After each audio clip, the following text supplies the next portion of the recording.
Hey jabronis, this is Comics Dirt Sheet, and I am your host, the amazing, the incredible, the fabulous, and yet still remarkably humble Captain Hillbilly. On this show, we'll be reviewing comic books, but only ones that deal with the subject of professional wrestling or the wrestlers themselves.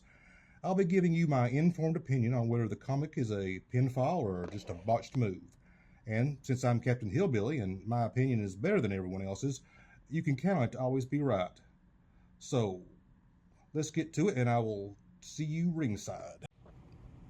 Okie dokie. This episode, we're looking at Ringside.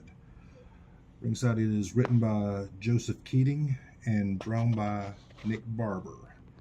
It is from Image Comics. Let's see. Let's start with the plot. Dan the Minotaur Gnosis is a retired pro wrestler who gets the word that an old lover of his is in trouble. So he comes back to the U.S. from Japan and ends up running afoul of the local criminal element. Now, that sounds really interesting. And that's the sad part, because it isn't. I understand the writer was going for an ultra-realistic approach, wanting to show the difference between the wrestling world and the real world. Unfortunately, he's tried so hard to make it real, it just comes across as boring. I mean, in the course of this storyline, very little happens. The plot moves along like molasses in December. There's a couple of minor subplots, but they just kind of lay there.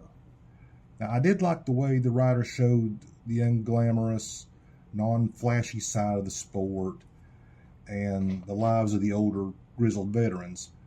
But that's not really anything new, and besides, Mickey Rourke's the wrestler already did it better.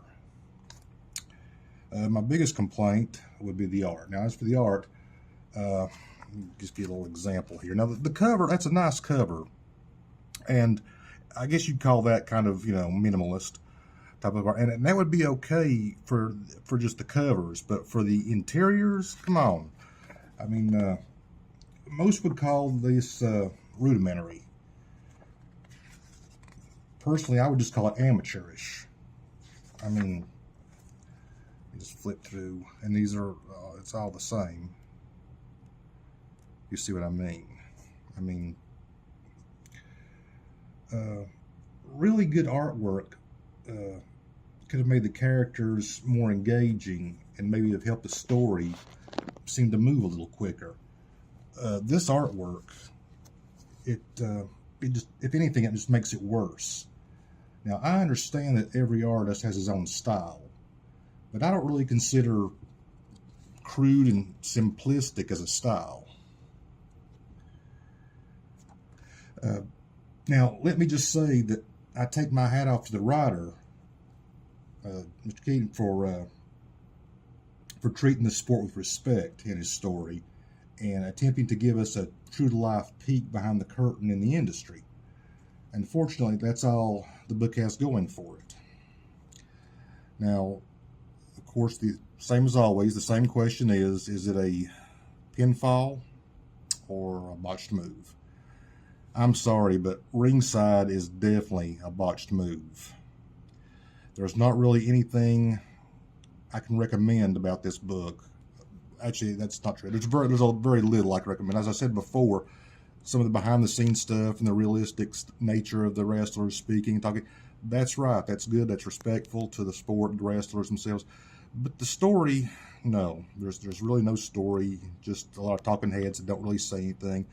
And the artwork is really, really not my cup of tea.